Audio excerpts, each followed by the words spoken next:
Então, dando prosseguimento aqui à resolução das questões, a gente fez até a 15 e agora a gente vai fazer a parte da 16. Então, vamos lá. A gente tem, como eu tinha dito no anterior, um trecho de Memórias Póstumas, um trecho em que o Bentinho se encontra com Quincas Borba, e vamos ver qual é a pergunta. A filosofia de Quincas Borba, a Humanitas, contém princípios que, conforme a explanação do personagem, consideram a cooperação entre as pessoas uma forma de...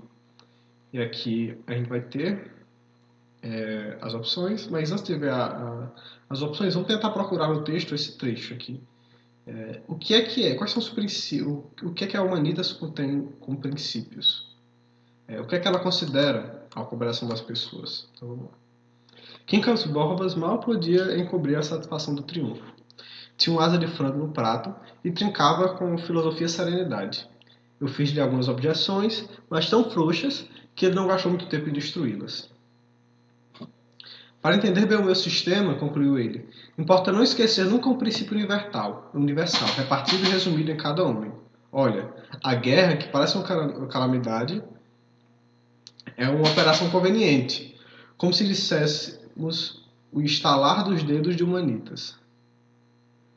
A fome, e ele chupava filosoficamente a asa do frango, a fome é uma prova a que Humanitas o submete à própria víscera. Mas eu não quero outro documento da sublimidade do meu sistema, senão este mesmo frango. Nutriu-se de milho, que foi plantado por um africano, suponhamos, importado de Angola.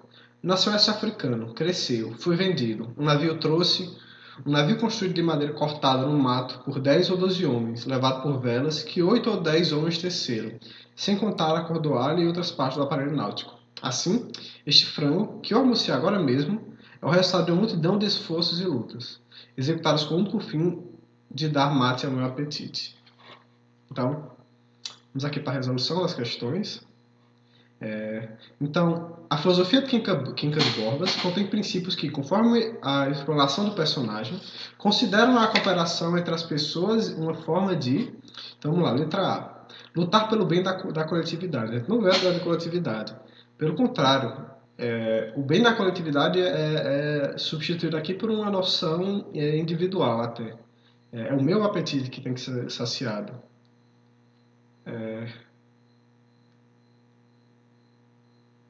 A fome e a guerra são elementos importantes para essa filosofia. A existência deles não deve ser combatida propriamente. Então, essa ideia de lutar pelo bem da comunidade não cumpre o que é proposto no texto. Letra B. Atender a interesses pessoais. Não fica tão explícito assim,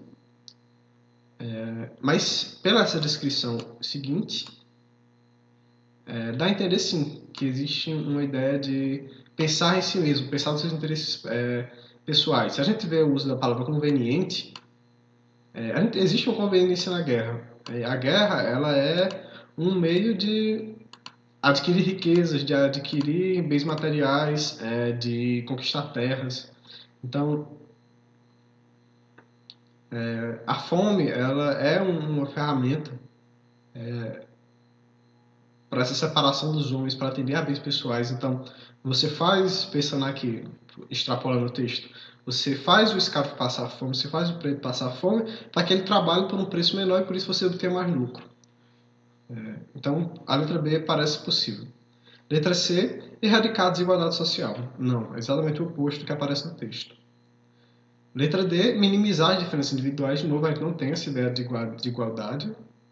E letra E, estabelecer vínculos sociais profundos. Não. Então, aqui essa questão fica fácil, porque essas 4 opções aqui, elas lidam com conceitos do mesmo campo, que é uma ideia de coletividade, uma ideia do bem igual, alguns ideais mais socialistas. Enquanto a letra B, ela tem mais esse caráter liberal de individualidade. Então a gente vai marcar aqui a letra B nessa 16ª. Indo para a 17ª, a gente tem o texto de um autor que eu não reconheço pela sigla. O título do trecho é As 12 Cores do Vermelho, que é o mesmo título do livro, então eu imagino que seja um romance ou uma novela. A pergunta é: A literatura brasileira contemporânea tem abordado, sob diferentes perspectivas, questões relacionadas ao universo feminino. No fragmento entre os recursos expressivos utilizados na condução da narrativa, destaca-se a. Então, tem um texto que discute o universo feminino, ao que parece, e a gente tem um fragmento separado que utiliza um recurso expressivo que a gente vai destacar. Então vamos ler o trecho e vamos ver depois qual questão conceitua melhor. As 12 cores do vermelho. Você volta para casa depois de ter ido jantar com sua amiga dos olhos verdes. Verdes. Às vezes, quando você sai do escritório, você quer se distrair um pouco. Você não suporta, mas tem seu trabalho de desenhista. Cópias, plantas, réguas, milímetros, nanquim, compasso 360. De cercado cerco. Antes de dormir, você quer estudar para a prova de História da Arte, mas sua menina menor tem febre e chama você. A mão dela na sua mão é um peixe sem sol em radiações noturnas. Quentes ondas. Seu marido se aproxima, os pés calçados de meias nos chinelos folgados. Ele olha as horas nos 2 relógios de pulso. Ele acusa você de ter ficado fora de casa o dia todo, até tarde na noite, enquanto a menina ardia de febre. Ponta em ponta, ponto e ponta, dor, perfume crescente. Eu acho bem bonito o trecho. O que a gente nota, né? Como é que a gente já bate o olho aqui na letra A? A gente tem uma ideia de interlocutor, uma referenciação usando você, só que, vamos ver aqui, repetição de você que se refere ao interlocutor da personagem. A gente não tem uma personagem falando, pelo menos não evidentemente nesse trecho. A gente está falando da vida de uma personagem na segunda pessoa. É como se a gente tivesse um narrador que está falando com uma personagem. E não um interlocutor da personagem a que se refere. Ausência de vírgulas que marca o discurso irritado da personagem. A gente tem essa ausência de vírgulas. Acho que a gente pode entender isso com um certo grau de irritação. E também parece impossível, embora essa ideia do discurso irritado eu não consigo identificar muito bem. Vê que a gente pode associar com o vermelho essa ideia de ira. O vermelho ela é uma louca associada à ira, à raiva.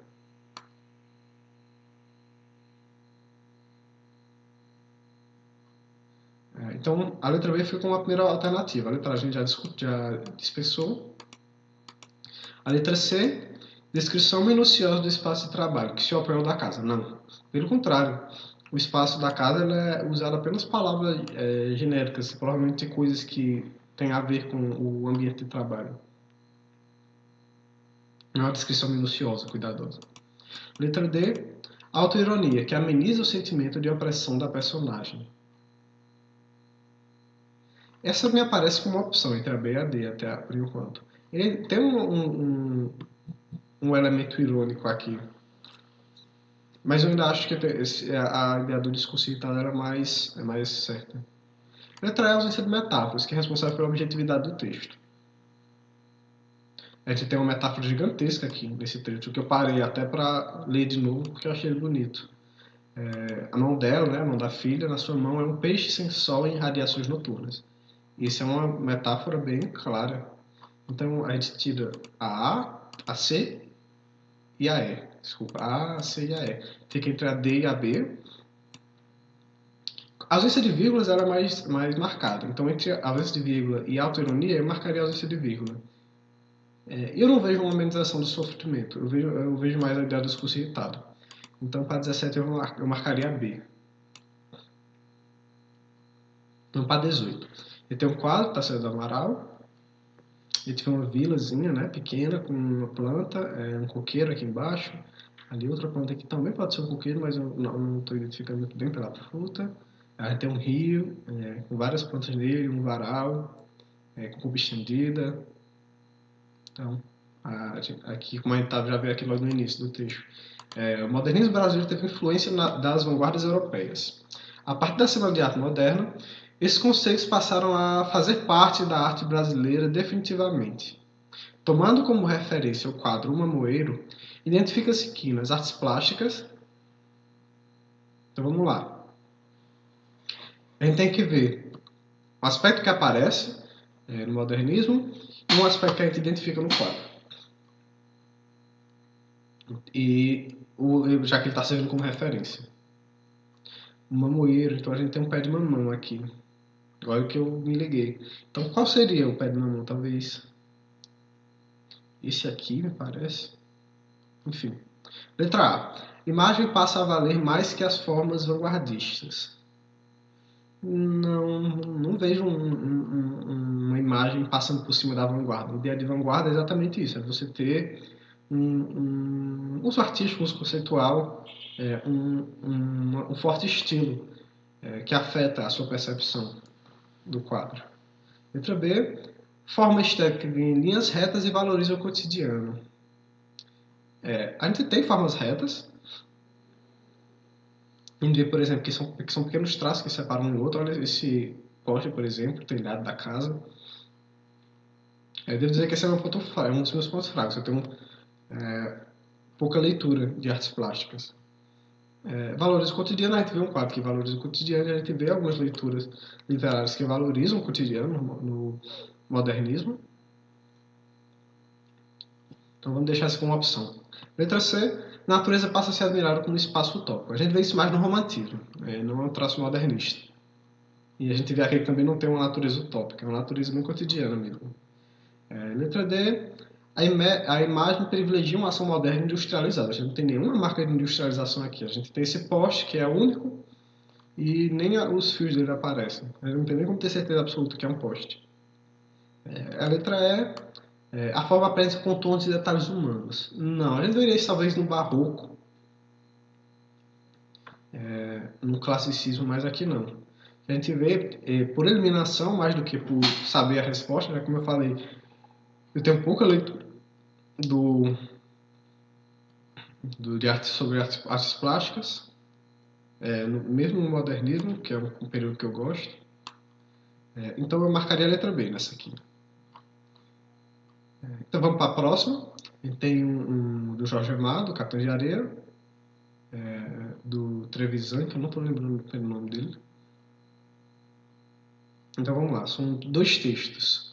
A pergunta é: sob diferentes perspectivas, os fragmentos citados são exemplos de uma abordagem literária recorrente na literatura brasileira do século XX. A gente está falando de século XX, a gente já está falando do final do romantismo, ou do romantismo dessas correntes que se ligam a ele, parnasianismo, simbolismo, e pensando mais propriamente no início do modernismo também. Jorge Amado, se eu não me engano, é modernismo, posso estar enganado. Então vamos lá. Logo depois transferiram o trapiche, o depósito dos objetos que o trabalho do dia lhes proporcionava. Transferiram para o trapiche o depósito dos objetos que o trabalho do dia lhes proporcionava. Estranhas coisas entraram então para o trapiche. Não mais estranhas, porém, que aqueles meninos, moleques de todas as cores e de idades as mais variadas, desde os 9 aos 16 anos, que à noite se estendiam pelo assoalho por debaixo da ponte e dormiam, indiferentes ao vento que circundava o casarão uivando, indiferentes à chuva que muitas vezes os lavava, mas com os olhos puxados para as luzes dos navios, como os ouvidos presos às canções que vinham das embarcações.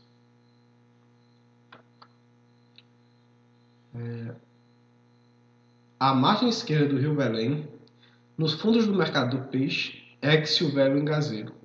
Ali os bêbados são felizes. Curitiba os considera animais sagrados, provê as suas necessidades de cachaça e pirão. No trivial, contentavam-se com as sobras do mercado. Então, vamos ver aqui qual é o traço que a gente associa a isso. A gente vê duas representações de periferia, né, de cidadãos, de pessoas em um estado periférico, seja o bêbado que vive das sobras ou as crianças que vivem na rua, no primeiro trecho, no 14 de Areia, no romance. Então, romance é um trecho de um conto. Um trecho de um romance, um trecho de um conto. Letra A. A linguagem afetiva aproxima os narradores dos personagens marginalizados. Não é o que a gente vê, de certa forma. Tem um certo grau de afastamento, uma linguagem mais heterodiegético de um narrador que observa com indiferença. Apesar de a gente ter algumas estruturas que denotam um posicionamento afetivo, mas não em relação a uma certa complacência com as crianças, não. No primeiro, nem com os negros. Por exemplo, em vez de dizer que eles são animais sagrados, ele diz que Curitiba os considera animais sagrados. Em vez de, que não tem nenhuma palavra, tem estranhas, mas estranhas não é uma forma de aproximação afetiva. A ironia marca o distanciamento dos narradores em relação aos personagens. Eu não notei traço de ironia nesses textos. Eu não vejo uma tentativa irônica aqui. Na letra C, o detalhamento do cotidiano dos personagens revela sua origem social. A gente, de novo, não tem um detalhamento nesses trechos. A gente vê algo até bem por cima do que é. Por exemplo, estranhas coisas entraram então para o trapista. Ele não está dizendo quais são as coisas. Talvez, se a gente lesse se o romance fosse exposto por completo, a gente pudesse ficar em dúvida se há um detalhamento do cotidiano dos personagens. Mas não é o que acontece. Letra D. O espaço onde os personagens vivem é uma das marcas da sua exclusão. Aqui cabe interessante, algo legal. A gente está falando, no texto 2, dos fundos do mercado do peixe. Então não é nem só no mercado, é nos fundos dele. E é um velho engazeiro. É um lugar velho. Eles recebem as sobras do mercado. Aqui a gente tem crianças que dormem diferentes ao vento. Então a gente tem um vento que elas não estão protegidas dele. Deixa eu ver o que mais. A chuva, que muitas vezes os lavava. A gente tem crianças que estão vivendo na rua. Que tem que trabalhar durante o dia. Então, o espaço ele marca a condição de exclusão que eles estão. De novo, como eu falei antes, a condição de periferia. Então a gente está em letra D até agora. E a letra E, a crítica à indiferença da sociedade pelos marginalizados é direta. Não é direta. Acho que indireta seria mais apropriado. Porque aqui a gente tem no texto 2 uma ideia de que Curitiba os considera mais sagrados. E Curitiba aqui, obviamente, a gente não está falando da cidade, está falando das pessoas de Curitiba. E está dizendo que eles provêm as necessidades de cachaça e pirão dos bêbados. Então aqui fica bem claro de novo que é a questão, que a resposta é a letra D. Agora para 20, a gente tem o soneto do Álvares de Azevedo. Então o romantismo, a gente tem aqui esse romantismo bem cheio de sensibilidade, que tem um certo grau de religiosidade, do sofrimento, bem byroniano. Então, a pergunta é, o núcleo temático do soneto citado é típico da segunda geração romântica, porém configura um lirismo que o projeta para além desse momento específico. O fundamento desse lirismo então, vamos ver primeiro o texto e procurar o que é o fundamento desse lirismo que está além do momento histórico específico. Já da morte o palur me cobre o rosto, nos lábios meus o alento desfalece, surda agonia o coração fenece, e devora meu ser mortal desgosto. Então a pessoa agonizando, esperando a morte, de certa forma. Do leito embalde no macio encosto, tenta o sono reter. Tentando dormir, já esmorece o corpo exausto que o repouso esquece. Eis o estado em que a mágoa me tem posto. O adeus, o teu adeus, minha saudade, fazem que insano do viver me prive, tenho os olhos meus na escuridade. Dá-me esperança com que o ser mantive, volve ao amante os olhos por piedade, olhos por quem viveu e quem já não vive. Então, a gente tem uma pessoa prestes a morrer, que está pedindo atenção, o amor de um amado, de uma amada. Então, vamos lá para as opções agora. Letra A. A angústia alimentada pela constatação da irreversibilidade da morte. Então, é o que projetaram nesse momento específico? Sim, existe esse sentimento de angústia diante da irreversibilidade da morte. Mas vamos ver as outras. Isso aqui é uma possível. B. A melancolia que frustra a possibilidade de reação diante da perda. A gente não está falando de uma perda, né? ele está temendo por ele mesmo.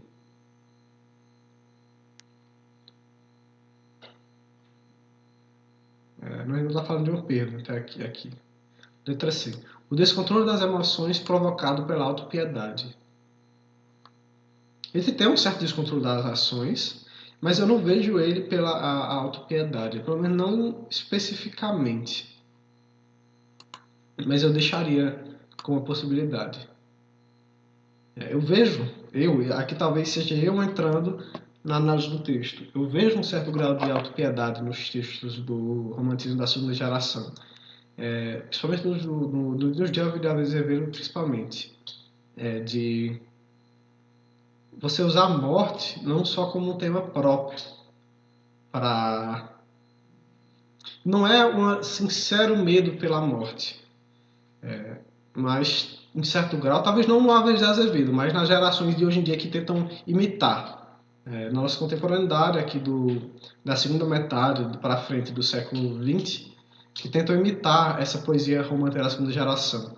Enquanto a gente vê que nessa segunda geração existe sim uma angústia com a morte, essa ideia da vida curta, do amor e não alcançado, e essa exacerbação das emoções, na nossa literatura mais contemporânea eu percebo um tanto, na nossa poesia mais próxima eu vejo a ideia de autopiedade, uma coisa de um jovem que não tem segurança de si mesmo, e aí tem um descontrole da emoção, e que tenta demonstrar esse descontrole da emoção com essa ideia de se fazer de coitado, de certa forma. Mas isso é mais eu do que o texto, então eu olho com desconfiança quando aparece alguma escolha assim. Letra D. O desejo de morrer como alívio para a desilusão amorosa. Não.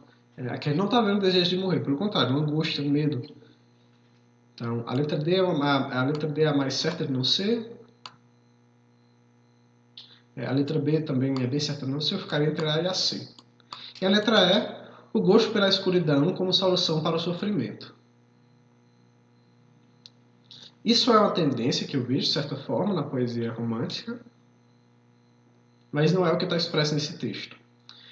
O fundamento desse texto, para dar continuidade aqui, me parece mais a angústia alimentada pela constatação da reversibilidade da morte. Então, aqui a gente marcaria a letra A. Estou vendo aqui que a gente chegou na 20 e eu não anotei as respostas para conferir depois. Vou só anotar. Então, a gente marcar em ordem inversa. Foram 16, 17, 18, 19 e 20. Questão 20 a gente marcou a A. Na questão 19, a gente marcou a D, espaço, que marca a exclusão. Na questão 18, a gente marcou a letra B. Na 17, ausência de vírgula, B também. Acho que a 16 foi B também, né? Atender aos interesses pessoais, sim, B também. Deixa eu deixar aqui logo, 21. Deixa eu ver quanto tempo nós estamos. 23 dá tempo ainda de fazer muita coisa. Vou dar uma adiantada. Aqui eu estou no ritmo bom. Então, a gente vai ter um texto cujo título é O Capricho. Eu não conheço o autor, Boldrin. Aqui a gente vai ter um texto de gênero, né? Por suas características formais, por sua função e uso, o texto pertence ao gênero. A gente vai dizer se é um desses quais gêneros aqui ele é. E marcaremos no que a gente leu. Então vamos lá. O Adãozinho, meu compadre... o título do texto, desculpa. No Capricho. O Adãozinho, meu compadre, enquanto esperava pelo delegado, olhava para um quadro, a pintura de uma senhora. Ao entrar a autoridade, percebendo que o caboclo admirava tal figura, perguntou: que tal? Gosta desse quadro? E o Adãozinho, com toda a sinceridade que deu Deus ao caboclo da roça: mas pelo amor de Deus, hein, doutor? Que mulher feia! Parece fiote de cruz credo. Parente do Deus me livre, mais horrível que briga de cego no escuro. Aqui o delegado não teve como deixar de confessar, um pouco secamente, é a minha mãe. E o caboclo em cima da bucha não perde a linha. Mas doutor, isso aqui é uma feira caprichada. Então, ele tem um texto cômico, num formato bem simples de relato do dia a dia. Vamos lá. Então, letra A. É uma anedota pelo enredo e humor característicos. Sim, me parece bem claro. A gente tem um enredo de humor, a gente tem um uso de uma linguagem humorística, a gente tem uma história que não tem um tema maior além do humor, ela não tem uma expressão maior, um objetivo maior do que esse. É uma pequena história. A gente poderia ter crônica pela abordagem literária de fatos do cotidiano. A gente tem, de certa forma, a abordagem do fato do cotidiano, mas não é um fato do cotidiano que todo mundo vivencia. Não é uma constatação especial sobre a realidade.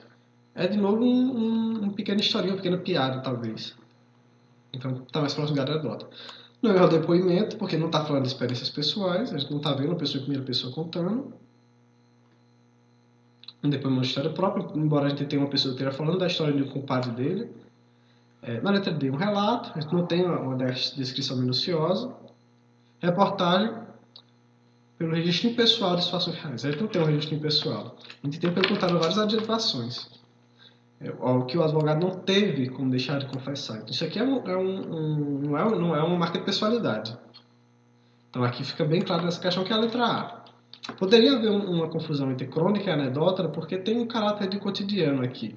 Mas não é mas o cotidiano ele tem um caráter de coletivo, de ser uma experiência que pode ser compartilhada por outras pessoas. Isso aqui é um evento específico, é construído em um determinado tempo, em um determinado espaço, com determinados personagens. Então, tá mais para anedota. Então, a 21 é a letra A. Para 22 agora, a gente tem um poema do Manuel Bandeira. O título do poema é Estrada. Vamos ver qual é a pergunta.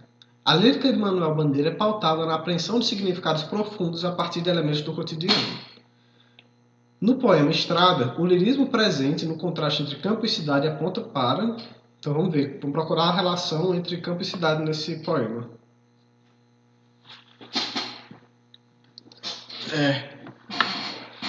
Estrada. Essa estrada onde moro, entre duas voltas do caminho, interessa mais que uma avenida urbana. Então, é mais interessante o campo do que a cidade. Nas cidades onde as pessoas se parecem, todo mundo é igual, todo mundo é toda a gente. Aqui não, sente-se bem que cada um traz a sua alma. Cada criatura é única, até os cães. Estes cães da roça parecem realmente negócios, andam sempre preocupados. E quanta gente vem e vai. E tudo tem aquele caráter impressivo que faz meditar. Enterro a pé ou a carrocinha de leite puxado por um bodezinho manhoso. Nem falta o murmúrio da água para sugerir pela voz dos símbolos que a vida passa e que a mocidade vai acabar. Então, tem essa valorização da vida rural, tem uma valorização do cotidiano da vida rural, da sua individualidade. Então vamos lá para as questões. Letra A, o desejo do eu lírico de resgatar a movimentação dos centros urbanos. O que se revela sua nostalgia com relação à cidade. Não, a gente não tem essa ideia de resgatar a movimentação dos centros urbanos. Pelo contrário, é um desejo pelo rural. Letra B. A percepção do caráter efêmero da vida possibilita pela observação da aparente inércia da vida rural. Acho que é possibilitada que deveria estar aqui. Teve um erro de digitação. Então a gente tem essa ideia do efêmero da vida, até nesse último texto aqui, que a vida passa, que a mocidade vai acabar. E a gente tem uma certa inércia, mas eu não vejo a inércia com tanta clareza. Aparente inércia, sim. Da aparente inércia, sim. É uma inércia, mas é uma inércia que ela é só aparente. Por baixo todo mundo é diferente, as coisas funcionam de um jeito diferente, as coisas são interessantes. Então, marcaria B por enquanto. Letra C, a opção do eu lírico pelo espaço bucólico como possibilidade de meditação sobre a sua juventude. Ele não parece estar meditando sobre a juventude dele. há uma meditação sobre a juventude em geral, sobre o tempo, né? Da juventude. Letra D. A visão negativa da passagem do tempo, vista que essa gera insegurança. Não vejo uma passagem, uma valorização negativa da passagem do tempo. Até porque o poema ele é de um lirismo bem positivo, bem amoroso, bem apologético da vida rural. A letra E. A profunda sensação de medo gerada pela reflexão acerca da morte. Não, a gente não está vendo medo nessa definição. Eu ficaria entre a B e a C, mas a B está mais claro. Já que a ideia é que, segundo o texto aqui, apareçam significados profundos e não sobre a sua juventude. Não é um texto individualista dele, né? Não é a reação dele como indivíduo com aquilo, mas uma constatação sobre aquela realidade. Então, a letra B me parece a certa para 22. 23 agora. Em 2011, a gente tem outro texto do Álvares de Azevedo, no caso aqui um trecho do Cortiço, do romance. No romance O Cortiço, de Aloysio de Azevedo, Álvares de Azevedo, não, Aloysio de Azevedo, as personagens são observadas como elementos coletivos caracterizados por condicionantes de origem social, sexo e etnia. Falando de um romance regionalista, ou de um romance sobre personagens em condição periférica. Na passagem transcrita, o confronto entre brasileiros e portugueses revela a prevalência do elemento brasileiro, pois vamos procurar o contraste entre o brasileiro e o português no trecho. Abatidos pelo fadinho harmonioso e nostálgico dos desterrados, iam todos, até mesmo os brasileiros, se concentrando e caindo em tristeza. Mas, de repente, o cavaquinho de Porfírio, acompanhado pelo violão do Firmo, romperam vibrantemente com o chorado baiano. Nada mais que os primeiros acordes da música crioula para que o sangue de toda aquela gente despertasse logo, como se alguém lhe fustigasse o corpo com urtigas bravas. E seguiram-se outras notas e outras, cada vez mais ardentes e mais delirantes. Já não eram dois instrumentos que soavam, eram lúbricos gemidos e suspiros soltos em torrentes. A correrem serpenteando como cobras numa floresta incendiada, eram ais convulsos,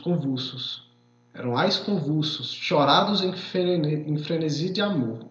Música feita de beijos e soluços gostosos, carícia de fera, carícia de doer, fazendo estalar de gozo.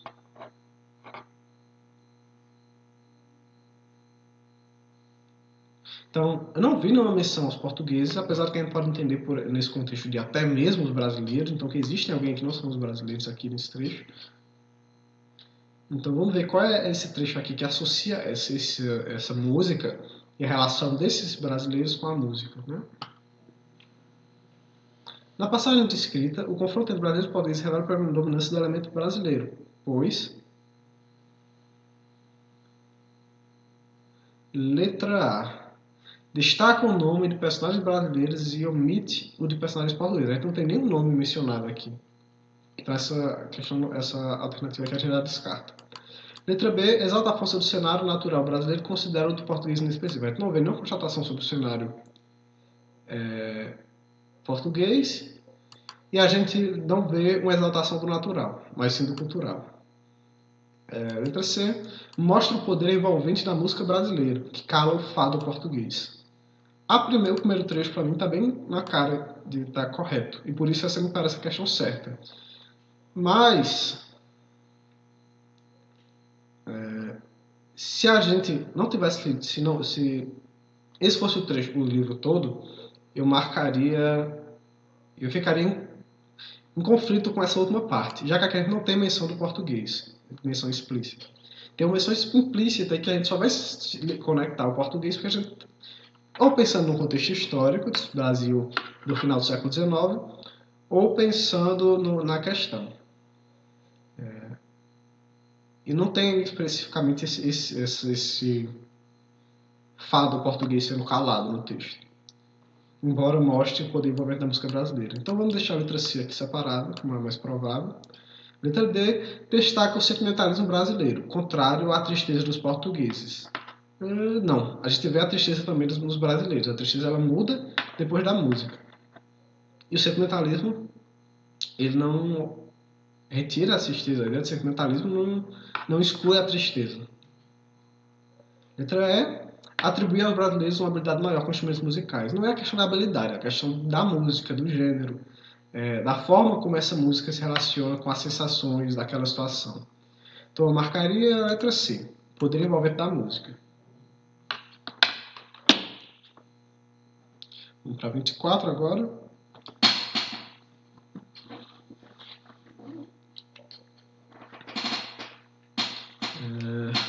Não conheço o autor desse texto, arte e ofício de artesão. A pergunta é: o texto aponta para a discussão antiga e recorrente sobre o que é arte. Artesanato é arte ou não? De acordo com a tendência inclusiva sobre a relação entre arte e educação, vamos ver o trecho. Então, a gente tem que ir de acordo com o que o trecho está dizendo. Onde ficam os artistas? Onde ficam os artesãos? Submergidos no interior da sociedade, sem reconhecimento formal, esses grupos passam a ser vistos de diferentes perspectivas pelos seus intérpretes.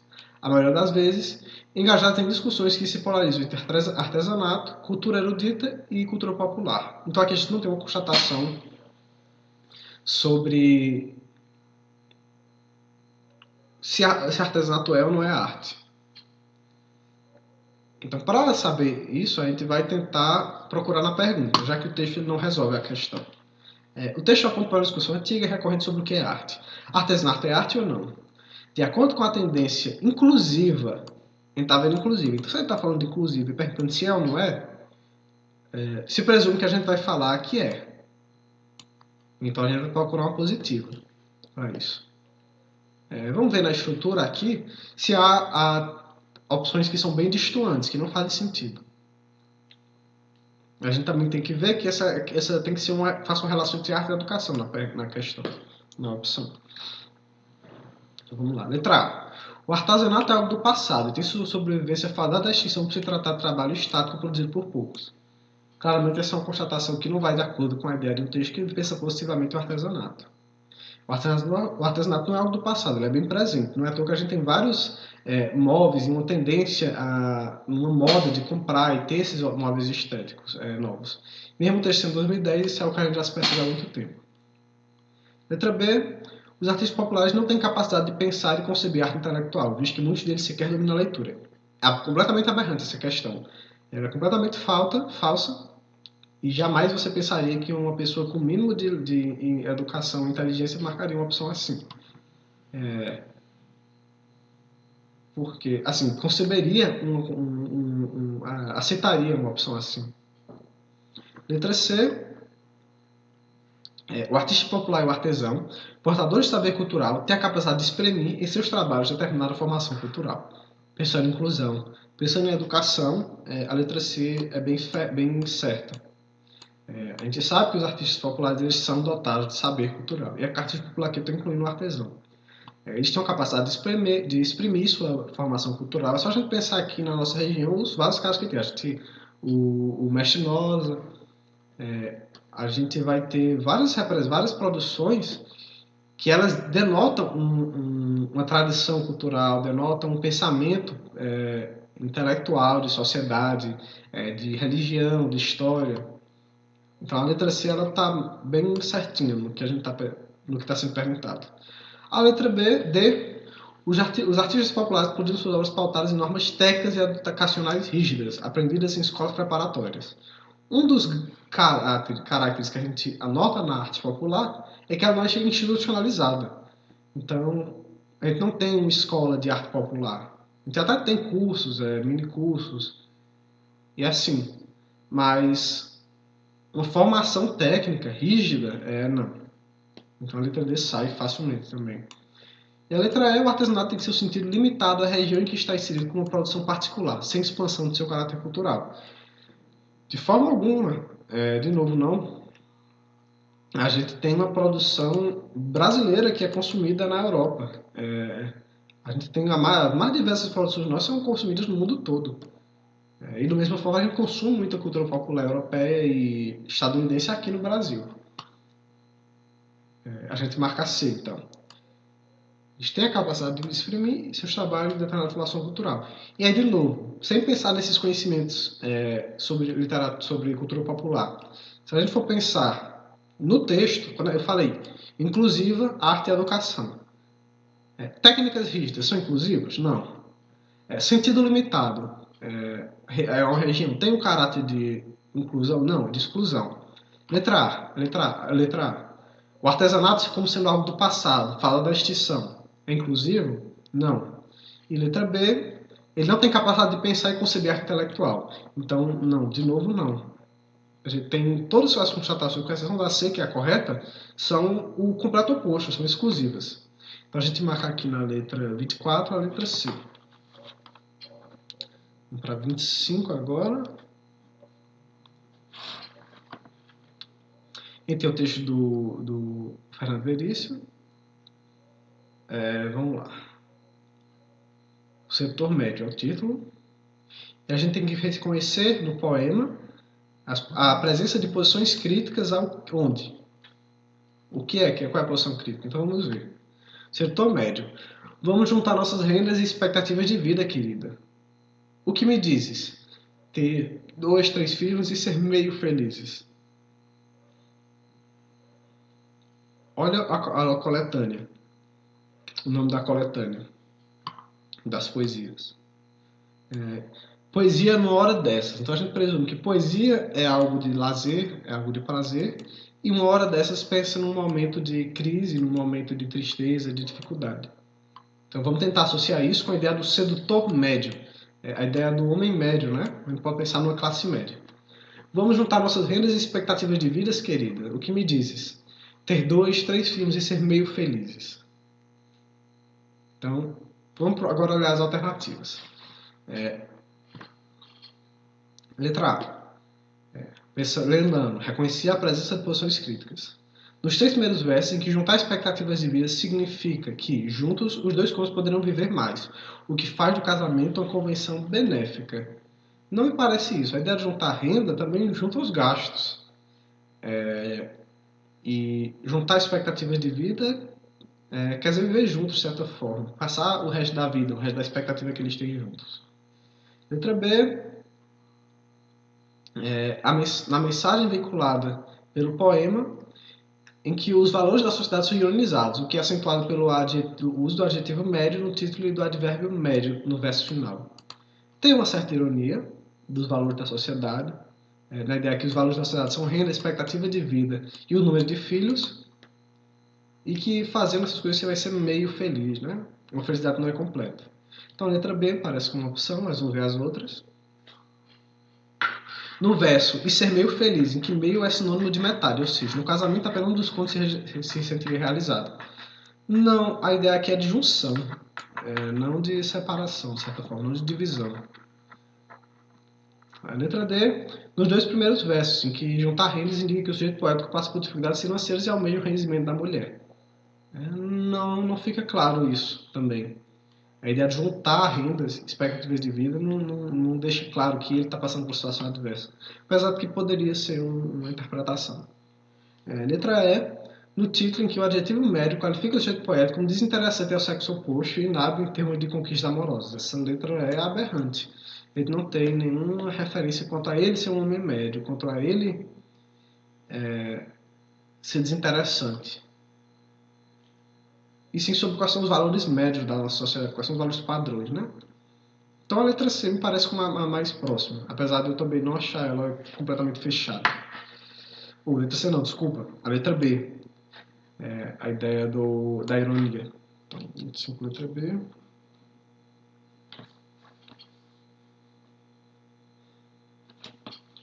Vou botar aqui. A gente já fez da 16 a 25, a gente fez 9 questões. Vamos ver como é que está aqui o nosso tempo. 44 minutos, já temos que fazer mais algumas. Vou tentar fechar 50 para 1 hora. Questão 26, né? 26. Da Cecília Meirelles. Uma poesia dela.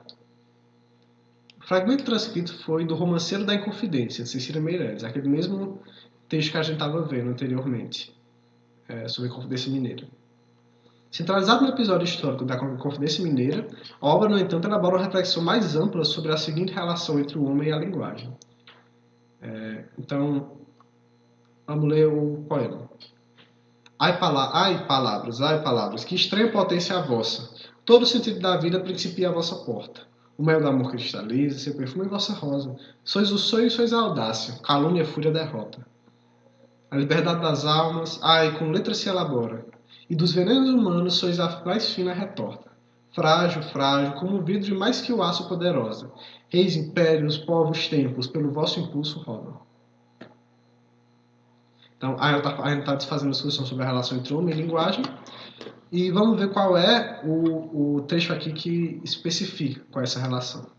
Letra A. A força e a resistência humana superam os danos provocados pelo poder corrosivo das palavras. A gente não vê a palavra como poder corrosivo, não completamente, ela tem esse poder.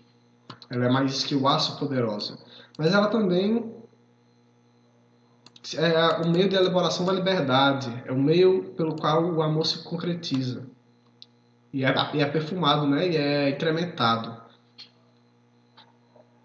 Letra B. As relações humanas, em suas múltiplas esferas, têm seu equilíbrio vinculado ao significado das palavras. Sim, em certa parte, a gente vê uma correlação entre a vida humana e as palavras nessa relação. Então a gente vê, elas têm potência. Todo o sentido da vida principiava à sua porta. Esse trecho aqui é o suficiente para marcar a letra B. Mas vamos ver o resto. O significado dos nomes não expressa de forma justa e completa a grandeza da luta do homem pela vida. Não.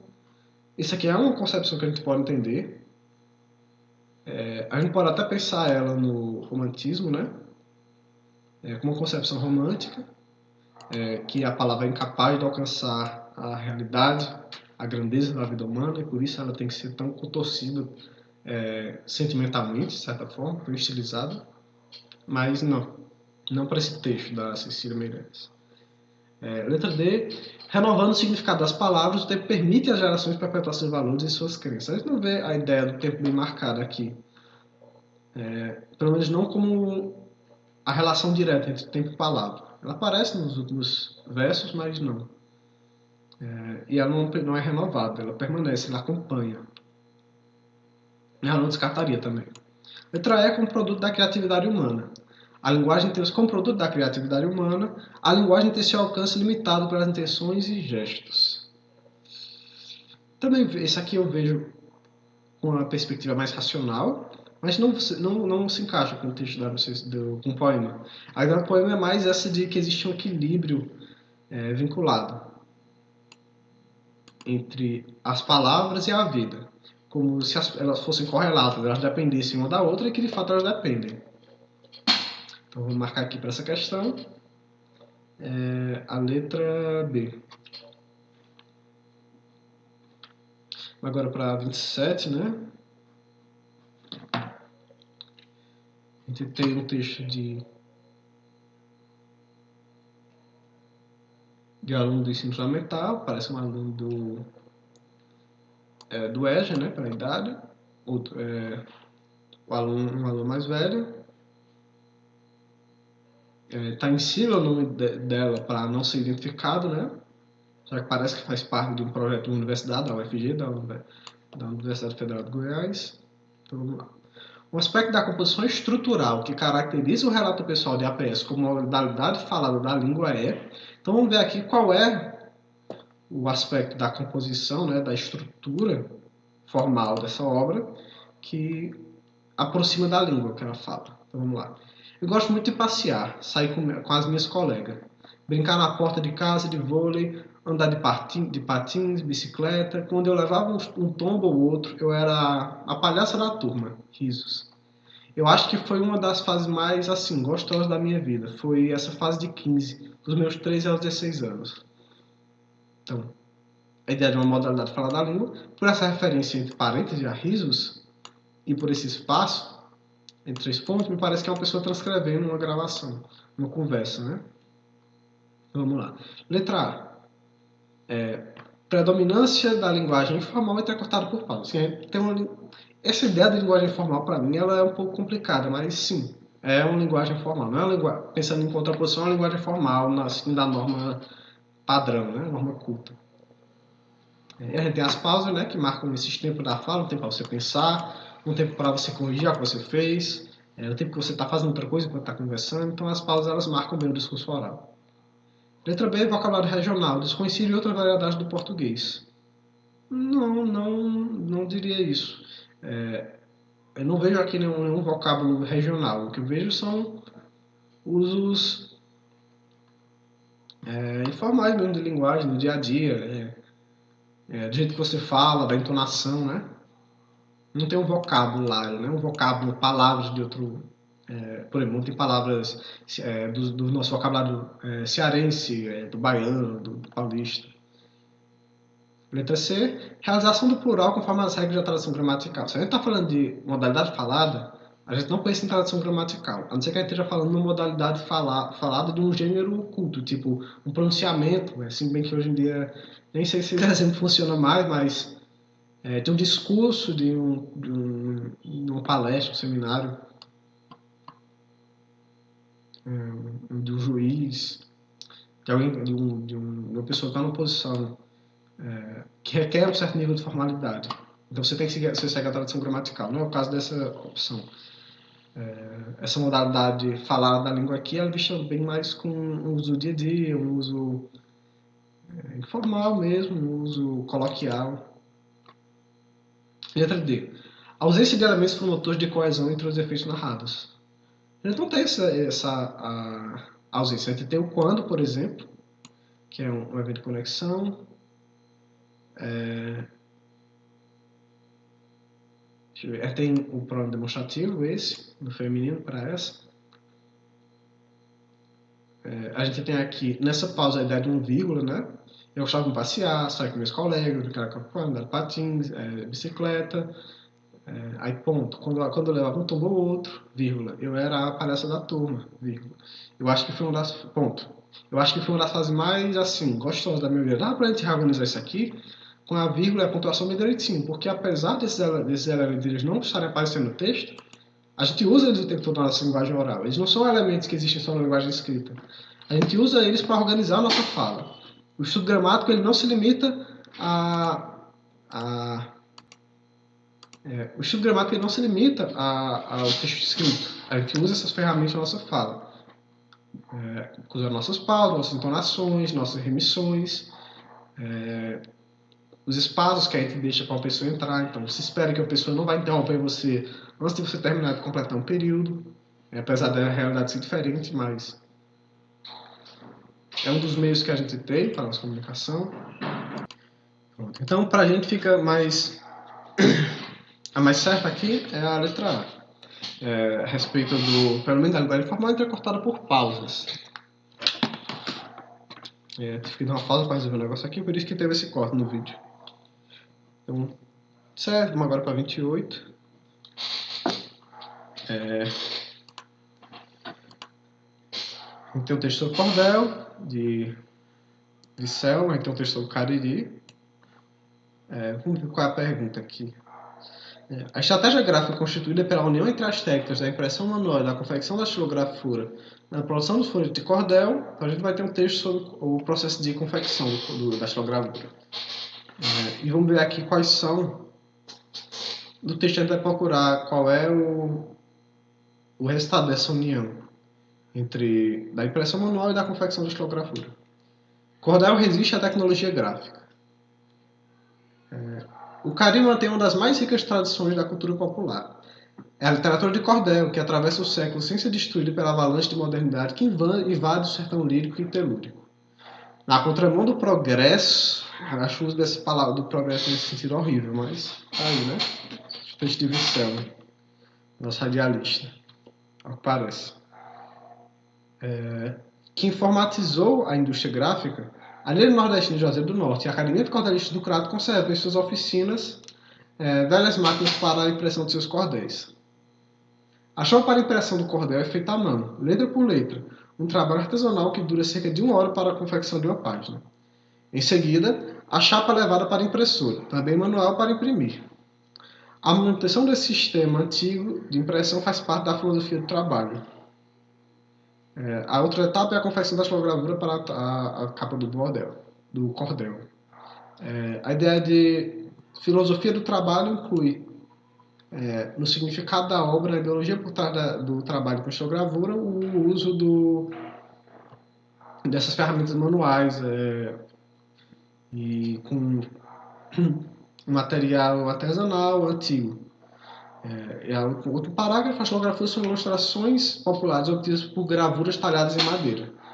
A origem da xilografia nordestina até hoje é ignorada. Acredita-se que os missionários portugueses tenham ensinado suas técnicas aos índios, como atividade extra-catequese, partindo do princípio religioso que define a necessidade de ocupar as mãos para que a mente não fique livre, sujeita aos maus pensamentos e ao pecado. A xilogravura atendeu ao clichê, placa fotomecanicamente gravada sobre metal, usualmente zinco, que era utilizado nos jornais impressos em rotoplanas. Então aqui a gente tem nesse parágrafo final uma discussão da técnica, como é que ela é feita, uma sugestão de como é que pode ter sido historicamente, mas de novo ele mesmo diz que é ignorado, então não tem certeza. Então vamos lá. Letra A. Realça a importância da xilogravura sobre o clichê. Não vejo nenhum trecho explicando isso. Só dizendo que, pelo menos não como uma estratégia gráfica. Letra B. Oportuniza a renovação dessa arte na modernidade. Se a gente estivesse falando de uma renovação da arte, a gente estaria falando de um uso de mecanismos mais modernos, assim. Tipo, uma impressora, podia pensar num, sei lá, extrapolando uma impressora 3D, em algum desses mecanismos de editoração que são mais ágeis, são hoje em dia até mais baratos. Letra C. Demonstra a utilidade desses textos para a catequese. Não. A gente está falando do período contemporâneo, né? Poderia falar disso no período catequético como um meio de divulgar a palavra, colocando o índio para produzir as palavras e também fazendo, no processo deles trabalhando com isso, você defende a ideia de ocupar as mãos, para que a mente não fique livre, para que ele não possa pensar no pecado, não possa pecar, mas não. Essa estratégia gráfica não demonstra essa utilidade. Inclusive, há apenas uma possibilidade. Letra D revela a necessidade da busca das origens dessa literatura. Tem um traço aqui, mas não a defesa da necessidade. Ele não diz que é o que é preciso fazer. Ele sugere até uma resposta. E a letra E auxilia na manutenção da essência identitária dessa tradição popular. Por eliminação, eu marcaria a letra E, e também por essa ideia de que esse sistema antigo faz parte da filosofia do trabalho, né? Da identidade do trabalho e da identidade da tradição. Então eu marcaria a letra E nessa questão. Então, letra E. Acho que nós chegamos aqui no final do tempo. Quando eu parei, eu disse que estava 50 e alguma coisa. Estamos 58. Fechar uma hora. Vamos só conferir o gabarito aqui. Estamos na 28. Vamos lá. Começamos da 16. Então, da 16 a 28. 16, B, sim, marcamos B. 17, B, marcamos B. 18, B também. 19, D. 20, B. Talvez eu tenha marcado errado a 20. Eu marquei A aqui, vou conferir. Então a 20 fica para ser conferida. 21, letra A. 22, letra B. 23, C. 24, C. 25, B. 26, B. 27, A. E 28, E. Então, conferir aqui a 20 porque no gabarito aqui está errado. Não sei se foi eu que marquei errado no gabarito ou se eu errei a questão mesmo. Deixa eu conferir.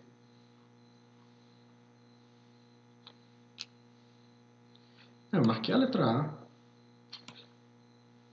Então, eu realmente errei essa questão. Não sei qual foi a confusão aqui.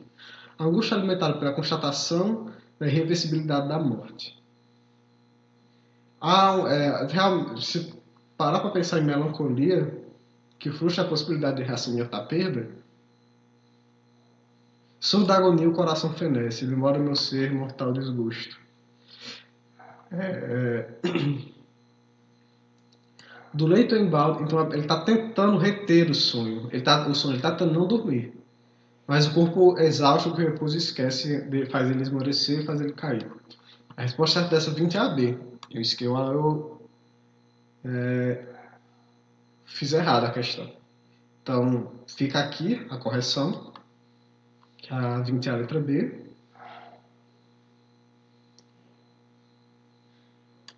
Apesar da ideia de Pedro, me parece complicado. Porque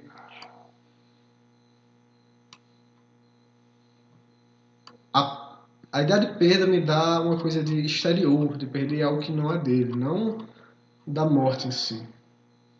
Mas enfim, a questão está marcada, então é possível o gabarito. Então, letra B, a questão 20. As outras foram como eu disse mesmo. Para a seguinte, para a 28. Vamos dar 28. Ficou faltando 22. Acho que no próximo vídeo eu vou fazer mais longo para terminar esse PDF em 3 vídeos, para ficar só com 3 partes. Então o próximo vídeo vai ter 1h30, 1h20. Mas a gente já termina esse e já parte para o próximo. Se alguém tiver alguma sugestão de outro para gravar, de